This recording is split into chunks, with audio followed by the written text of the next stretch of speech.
and nylon, which are high quality materials. And that patented inner foam layer, that foam layer is what, in using on the skin, adheres to the skin without use of an adhesive. It holds to the skin and it anchors to it. So there's the foam, as opposed to the material, where there's almost a zigzag type of pattern to the elasticity. That gives it multi-directional elasticity. And it's easily adjustable as far as how much compression you want to give if you're doing a circumferential wrap. What we already showed you is it comes in a variety of widths and lengths that are adaptable to multiple uses, from the lower extremity or foot to the upper extremity. We don't use it on the neck. I don't know if we do the picture in there, but yeah, even as far as using it to fasten, helps a child hold on to something by wrapping it around their hand. I've used it to wrap headphones and help to keep the headphones on a kid's head. So the fabric foam can be so awesome. It's like the duct tape of the world. What were you going to say? It says very, very versatile. Very versatile. Exactly. So, incorporating fabric foam into treatment. Number one, the fabric foam is going to help you enable that child to perform activities with your hands on and then without your hands on. And the fabric foam can enable some more of that independence, allowing you to take your hands away.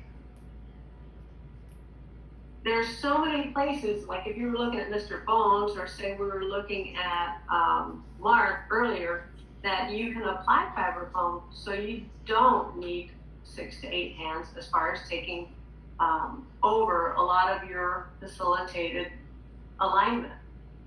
And again, as far as the slide, potential areas in need of support, that pretty much covers almost everything. And basically, fabric foam, the best part, maybe my most favorite part, is how it extends the carryover of what you've done soft tissue-wise to gain more range of motion. You can do facilitated movement to try and get increased range and then apply fabric foam, or you can do a specific soft tissue technique and then apply the fabric foam. But whatever you've done and then you apply the fabric foam, it will help you to sustain that movement. I feel like I'm still in the car, sorry, but it's great stuff. So here's some examples of some children where, so the 2 pictures on the right, this is a little girl who has a hemivertebra, and she was unable to really wear a body jacket, the TLSO, because she has significant respiratory issues. So I ended up using a large, I think that's a 4-inch width, as opposed to this guy, this is 6-inch, to help basically do a figure 8 to where she's collapsing to try and support her into a more vertical alignment. In which case then, she doesn't need my hands on her all the time. I taught the parents and the nurse how to do this with her, so she was not dependent on therapy to do it. And it gave her an opportunity to be more dynamic and try to keep that muscle range. When you're in a stiff TLSO, that child is kept in that muscle, in that alignment, and even if you increase their flexibility, they have to go back into TLSO. Being able to use the super wrap for this type of support can be really helpful and dynamic. Sometimes just applying as far as an ankle, a circumferential wrap around the shank of the leg, once I've gotten some more increased range from the plantar flexors, that can help me sustain that range and enable that child to turn on a little bit more control from the anterior tibialis.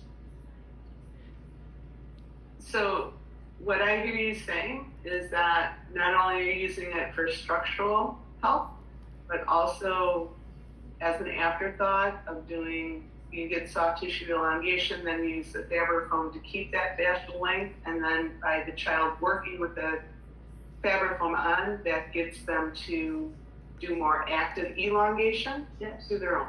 Yes. That's ideally what we want, especially in being able to train the family to take over and use it. So these are just basic guidelines. Felt like we kind of had to spell out some basic rules here. But once you get used to using it yourself, it's up to you guys whether you expand or change them. So generally a circumferential wrap. So check out Mr. Bones' arm, where you're just wrapping the fabric foam cylindrically around a limb. There you go. Can you see it? Yep, it just goes cylindrically around the limb. A figure eight is basically exactly that. If I want to inhibit elbow extension, I can apply a figure eight around the upper and lower part of the elbow, and I can inhibit how much extension happens. You're going to vary how much elasticity or tension you put on the material. Like kinesio tape, I hardly ever go to full range. And the wider it is, the more, the tighter the elasticity. The thinner it is, the more you can stretch it out. But remember that you're going to have multiple wraps of this. So going for end range and then doing a circumferential wrap, you can probably cut off the blood circulation to the toes if you tried. Wouldn't recommend it at all, but keep that in mind. Usually you can apply more tension to the lower extremities than the upper extremities because there's a lot more muscle pull. But I try not to ever use full tension range of motion. So you're going to avoid applying full circumferential tension. What we usually say is that as you're using it, and if you're applying in a circumferential wrap, you're going to unroll on one part and then have tension on the next part. And you'll see it in video. And you'll see it in the videos. Basically, unroll and then tension. So we're trying to avoid the rubber band effect of having ongoing compression throughout the wrap. You're going to monitor skin coloration through fingernails or toenails, or even just watching skin color in the fingers. I've had some families that are like, yeah, his fingers are a different color than the other ones. I said, yeah, but they're not blue. And as long as he's moving, I'm okay with it. Usually what that means, if I see that type of impact where the skin is really turning colors, we wear it maybe 10 minutes and then it's off. And the child is dynamic. I don't ever apply fabric foam and then the kid just sits there. You want them to be moving because you want them to be feeling the benefits of why you're using it. I usually don't leave it on if the child is not supervised or they're not active. They never take a nap wearing fabric foam, if I can help it, even as far as a long car ride. If they're traveling from therapy back home, it's a 10-minute ride, they can wear the fabric foam, whether it's on the hands or the feet. But I don't want them to be inactive more than 10 to 15 minutes. So there was a question, sorry. Please repeat info about wider it is since, and then no stop. So the wider the fair foam, the more tension you can put on. So you see how narrow this one is? I can really stretch. But the wider it is, harder to really get that long stretch because you've got a lot more fibers that you have to stretch out. But what that also means is it can give you a lot more support. So if you're talking about an adult and you're using this on a leg or an arm, this is going to give you the kind of support that you need. I hope that answers your question. Did that answer your question, Laura? If it doesn't, please rephrase it if I can help you again. In general, I don't recommend extended wear time, more than, say, 2 hours, unless it's really beneficial to that patient, and we can give you some examples later about why. I want them to be active. I want them taking advantage of why they're wearing it. But we're talking, well, in my population of talking about children, usually they're not that active for 2 hours. And as a positioning support, again, once they're not active, it can constrict, it can hinder blood flow. That's why you have to be careful about how much tension you apply. And trunk and extremities only, never on the neck. I said it and I'll say it again.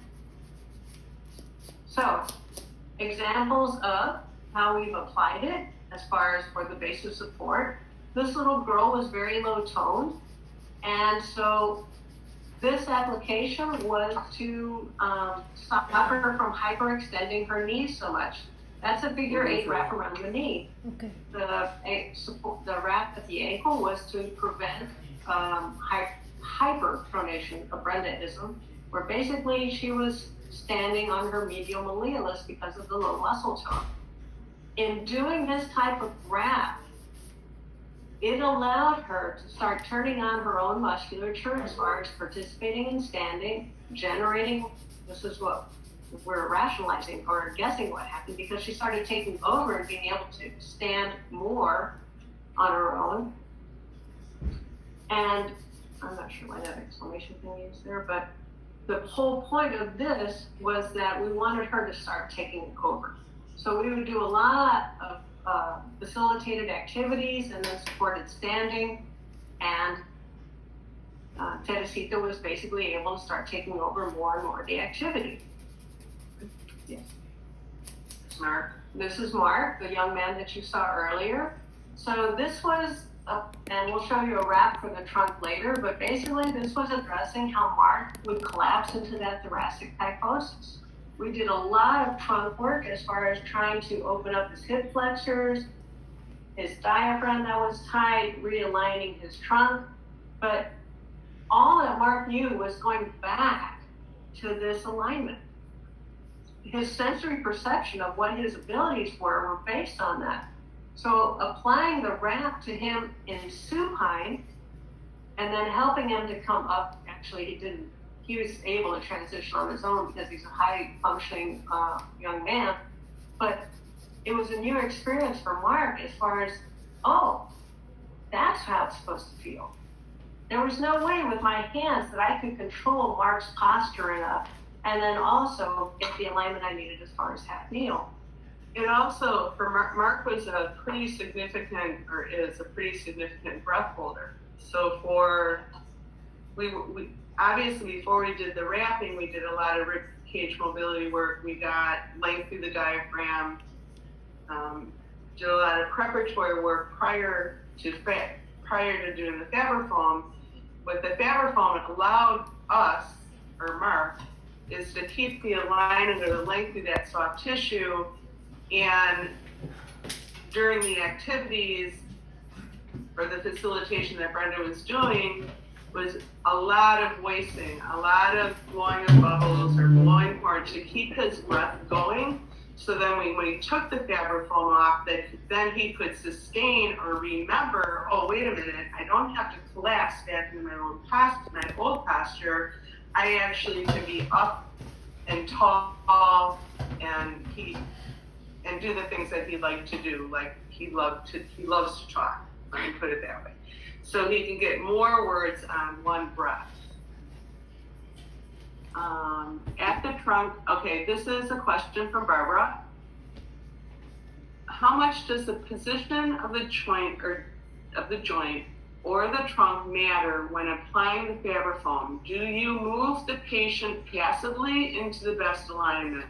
Awesome question. Great question. It's a great question. More often than not, when we are using Fabrifoam, we try to get the joint mobility, the soft tissue elongation, then we apply the Fabrifoam